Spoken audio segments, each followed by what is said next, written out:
There is a moment, and most people can tell you exactly when it happened. When money stopped feeling like a number and started feeling like a verdict. A judgment about who you are and how far you'll get. I know that feeling. I've sat at a kitchen table at 11 p.m. staring at a bank statement, doing math that didn't work no matter how many times I ran it. And I want to talk to you today not as someone who escaped that table, but as someone who finally understood why I was sitting at it in the first place. Today we are going through 40 money rules drawn from the most important personal finance books ever written. Not summaries, not highlights, rules. The kind of rules that, when you hear them, you stop and think. I've been doing the opposite of that my entire adult life. Here is the one thing I want you to hold on to before we start. Most people who struggle financially are not bad with money. They are operating without a system, and by the end of this video, you will have one. That is the promise. Let me introduce you to someone I will call Marcus, 43 years old, works in logistics management, makes $74,000 a year, which sounds like enough, and it almost is. Marcus has a 401k he hasn't looked at in 2 years. He has 3 credit cards, 2 of which carry a balance. He refinanced his mortgage in 2021 because someone told him it was smart. He sends his kids to a private school that costs more than his car payment. Marcus is not broke, but Marcus is one unexpected expense away from a very bad month. You know Marcus. You might be Marcus. And by Rule 40, Marcus has a completely different financial posture. Watch what changes. Now, let us get into it. Rule 1. Pay yourself first. Before the bills, before the groceries, before anything. This comes directly from the richest man in Babylon, and it is the oldest rule in this entire list. The idea is simple. Take 10% of everything you earn and set it aside before you decide what you can afford. Most people reverse this. They pay everyone else and save what's left. What's left is always nothing. Always. Rule 2. Your income is not your wealth. Wealth is what you keep, not what you make. Marcus earns $74,000, but his net worth, liquid assets minus debt, is around $12,000. That is not a wealth number. That is a fragility number. The millionaire next door makes this point exhaustively. Most high earners are asset poor. Stop measuring your success by your salary. Rule 3. Spend less than you earn. This sounds so obvious it barely qualifies as advice, but I want you to sit with it. Because the entire consumer credit industry exists precisely because most people cannot or will not do this one thing. That's the trap. The system is built to make Rule 3 feel impossible. Rule 4. Never make a major financial decision when you are emotional. Think about that. How many purchases have you made during stress, celebration, or grief that you later regretted? Money and emotion are a combustible combination. Build in a waiting period. 24 hours minimum, 72 for anything over $500. Rule 5. Understand the difference between an asset and a liability. Rich dad. Poor dad defines an asset as something that puts money in your pocket and a liability as something that takes money out. Your car is a liability. Your house, depending on your situation, may also be a liability. Be very precise about which column each item in your life falls into. Rule 6. Your home is not your primary investment. This is controversial, I know, but Robert Kiyosaki's core argument stands up. If your home requires constant cash output, mortgage, insurance, taxes, maintenance, and produces no income, it is consuming your capital. It can still be the right choice.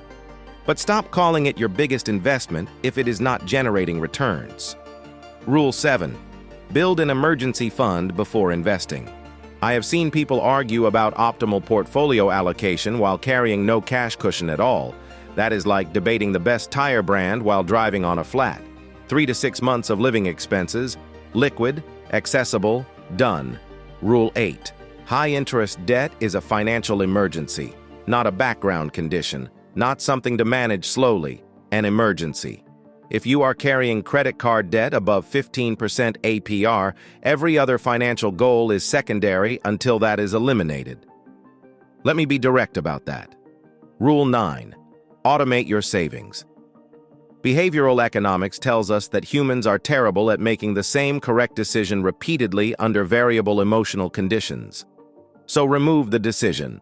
Automate transfers the day after your paycheck lands. You cannot spend what you never see. Rule 10. Know your actual monthly spending number, not what you think it is, what it actually is. Most people underestimate by 30 to 40% when asked to recall their monthly expenses. Pull 3 months of statements. Add it up. The number will probably surprise you. Stop for a moment.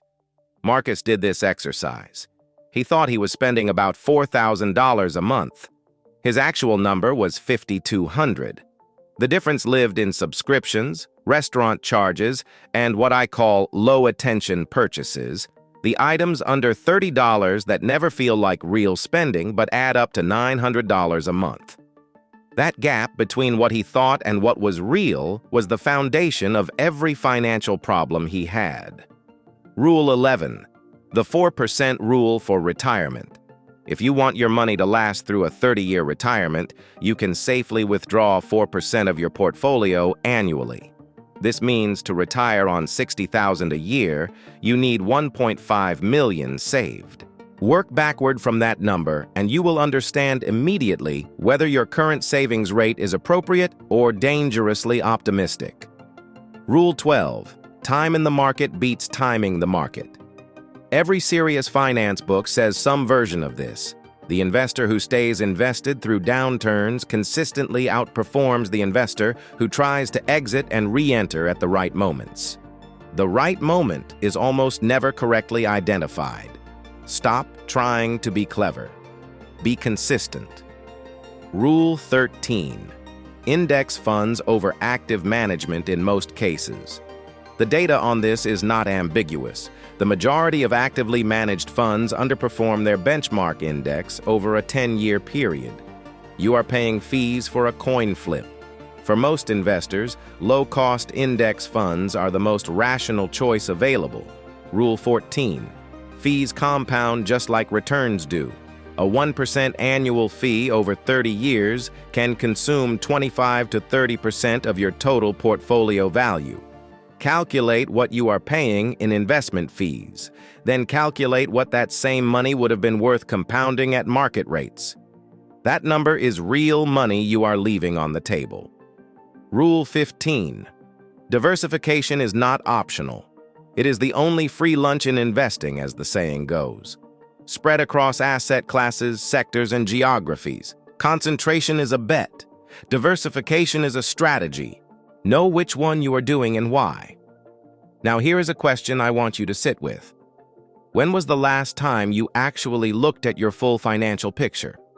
Everything, all at once, in one place. Not just checked your bank balance, but actually looked. If you cannot remember, that is diagnostic information. Rule 16. Understand compound interest completely. Not as a concept, as a mechanism. Run the numbers on your own savings. See what compounding does over 20 years at 7%. Then see what it does when you delay starting by 5 years. The loss from the delay is not 5 years of returns. It is something far larger. That is the entire playbook of early saving. Rule 17. The latte factor is real, but it is also misunderstood. David Bach's concept gets mocked because people think it means eliminating small pleasures will make you rich. That is not the point. The point is that small recurring expenditures are invisible drains on your capital formation. The question is not whether to buy coffee. The question is whether you have ever added up every recurring daily expense and decided consciously whether it is worth it. Rule 18. Increase your income as aggressively as you manage your expenses. Frugality has a ceiling. Your ability to earn does not. Most financial education focuses almost exclusively on cutting costs. That is one side of an equation. Work on both sides. Rule 19. Negotiation is a financial skill. Your salary, your rent, your interest rates, your insurance premiums, your medical bills, most of these numbers are negotiable to some degree. People who negotiate consistently have meaningfully higher net worths over a lifetime. This is documented. Learn the skill. Rule 20. Avoid lifestyle inflation. Every time your income increases, your expenses will attempt to rise proportionally. This is a social phenomenon as much as a personal one. It is what your neighbors do, what your peer group normalizes, what advertising targets. Hold the line on expenses when your income grows. Direct that delta into assets. Drop one word in the comments right now. Your biggest financial blocker, one word, debt, fear, spending, confusion, drop it. Because what comes next is the part of this list most people never reach. The rules that separate the people who understand money from the people who manage it. Rule 21.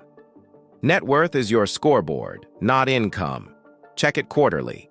Calculate it precisely. Total assets minus total liabilities. That number is your actual financial position. Everything else is noise.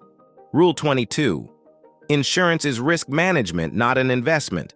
Life insurance, disability coverage, and health insurance serve one purpose: protecting your downside against catastrophic events. Do not conflate insurance products with investment vehicles unless you have analyzed the actual numbers in detail. Most hybrid products serve the seller more than the buyer. Rule 23. Tax efficiency is a wealth multiplier. Every dollar you keep out of taxes through legal strategies, maximizing retirement accounts, tax loss harvesting, understanding capital gains treatment, is a dollar that compounds.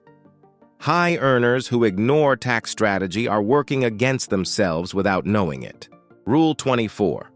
The sequence of returns matters in retirement. You can have the same average return over 20 years and still run out of money, depending on when the down years hit. If your portfolio drops 40% in the first 2 years of retirement while you are drawing from it, the math does not recover the same way. Understand this before you retire. Rule 25. Debt is a tool. Tools can be used well or poorly. Mortgage debt at 3% on an appreciating asset in a high rent market can be rational. Credit card debt at 22% for consumer goods is almost never rational. The question is not whether debt is good or bad. The question is what it costs versus what it produces. Marcus, at this point in our diagnostic, has run the real numbers. He now knows that his 2 credit cards are costing him about $240 per month in interest alone. Not principal repayment, pure interest. That is $2,880 per year that produces nothing. When he sees that number clearly, not as a statement on a bill but as an annual figure, something shifts. That is Rule 25 operating in a real life. Rule 26. Understand your money psychology before trying to fix your money behavior. Why I didn't teach my son about money, and virtually every book in the behavioral finance space, makes this point. Your financial behaviors are rooted in early emotional experiences with scarcity, abundance, shame, and status. Until you understand your money script, you are fighting yourself. Therapy is sometimes the most financially productive thing a person can do. Rule 27. A budget is not a punishment. It is a permission structure. It tells you exactly where you can spend without guilt because you have already ensured the priorities are covered. People who hate budgets usually hate them because they have framed them as restriction. Reframe. A budget is a plan for your money to do what you actually want it to do. Rule 28. The two-income trap. Elizabeth Warren documented this extensively before she entered politics. Dual-income families often end up more financially fragile than single-income families because they expand their fixed costs. Bigger house, 2 cars, private school, childcare, to absorb both incomes. Then one income disappears and everything is leveraged against a number that no longer exists. Run the scenario. What happens to your finances if one income stops tomorrow? Avoid co-signing loans unless you are fully prepared to pay them. Financially and statistically, when someone needs a co-signer, it is because a lender has already determined that person represents meaningful default risk. You are not helping. You are absorbing risk into your balance sheet. Real estate can build wealth, but it requires real understanding. Cash flow, appreciation potential, local market dynamics, maintenance costs, vacancy risk, property management complexity. Real estate investment is a business, not a passive strategy for most people. Go in with data, not enthusiasm. Here is where I want to place a quote from Benjamin Franklin because it fits precisely here. He said, "An investment in knowledge pays the best interest." Every rule in this list is evidence for that statement. The people who took the time to actually understand these mechanisms did not get lucky. They got educated. Teach your children about money before the world does. The financial literacy deficit in most households is generational. Parents who did not receive financial education cannot pass it on. Break the cycle. Specific, age-appropriate money conversations with your children are among the highest return investments you can make in their futures. Your social circle has more influence on your spending than you think. Research consistently shows that we adjust our spending to match the perceived lifestyle of our peer group. If your friends drive new cars, you feel pressure to drive a new car. If your friends take expensive vacations, your vacation budget expands. This is not weakness, it is human psychology. But awareness of it is a form of financial protection. The three-bucket approach to retirement planning. Divide your retirement assets into 3 buckets. Near-term income needs, 1 to 3 years, held in cash or equivalents. Medium-term needs, 4 to 10 years, held in bonds and stable assets. And long-term growth, beyond 10 years, held in equities. This structure reduces the emotional volatility of watching a market drop because your short-term income is not affected by it. Never let your lifestyle be funded by debt you cannot project paying off. This is different from carrying debt strategically. This is about structural misalignment, when your monthly obligations require you to continuously borrow to maintain your standard of living. That is not a cash flow problem. That is a fundamental mismatch between income and chosen lifestyle. Sinking funds prevent financial emergencies. A sinking fund is money you set aside monthly for known future expenses, car repairs, annual insurance premiums, holiday spending, home maintenance. When these events occur, and they will occur, they are not emergencies because you planned for them. This is one of the most practical and underused tools in personal finance. Stop for a moment. Think about the last time something unexpected but entirely predictable happened. A car repair, a medical bill, a home appliance failure, and it hit you like a financial emergency. It was not truly unexpected. Cars require maintenance, appliances fail, bodies need doctors. The surprise was not the event. The surprise was that you had no fund designed to absorb it. That distinction changes how you prepare. Understand the psychology of loss aversion. Daniel Kahneman's research shows that the pain of losing $100 is approximately twice as powerful as the pleasure of gaining $100. This means investment decisions, especially during downturns, are emotionally distorted by default. The investor who understands this can hold positions during volatility instead of selling at precisely the wrong moment. Spend money on time more than things. The research on happiness economics is consistent.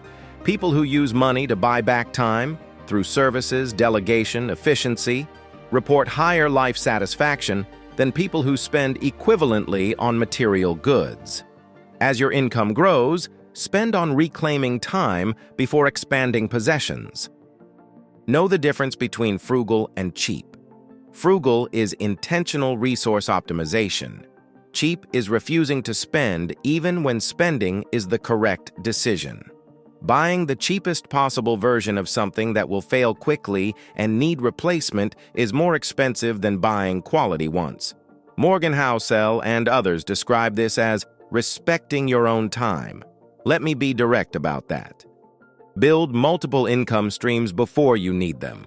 The risk of depending entirely on a single employer for 100% of your income is significant and poorly understood.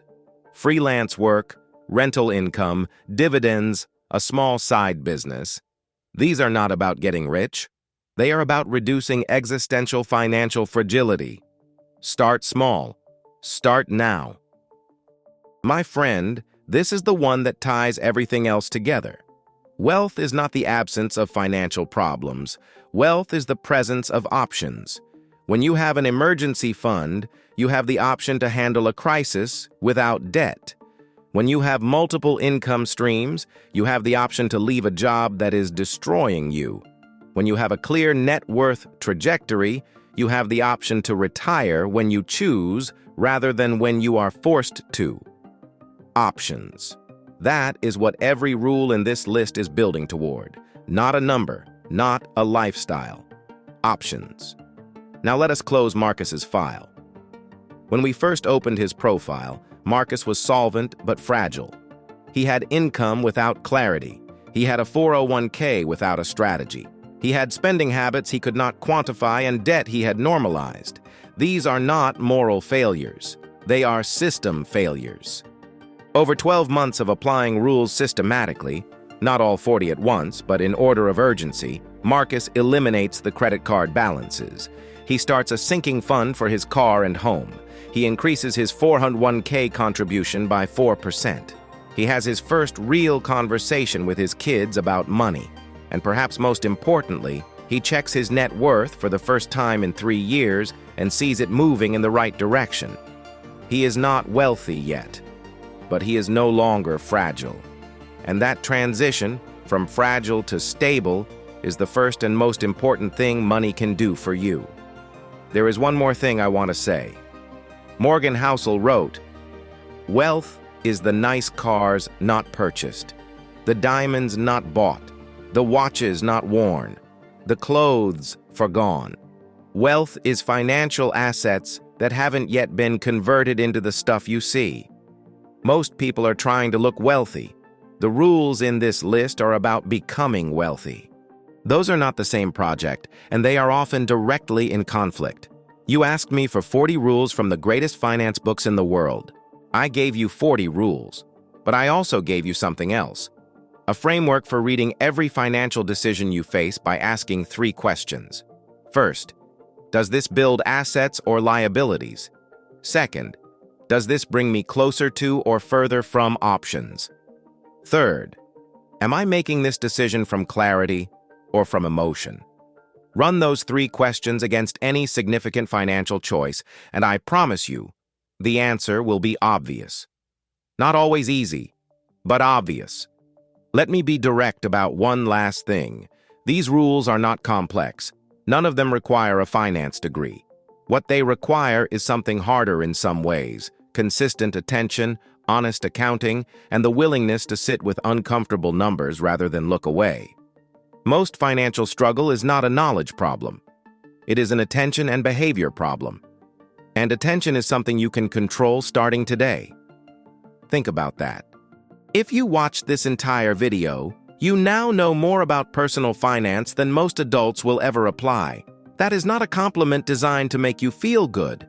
That is a challenge, because information without application is just entertainment. Take one rule, and implement it this week. Then come back and take another one. If you found clarity in this video and want to continue the work, the next video covers a full comprehensive guide about financial literacy. It is worth your time. I will see you there, my friend.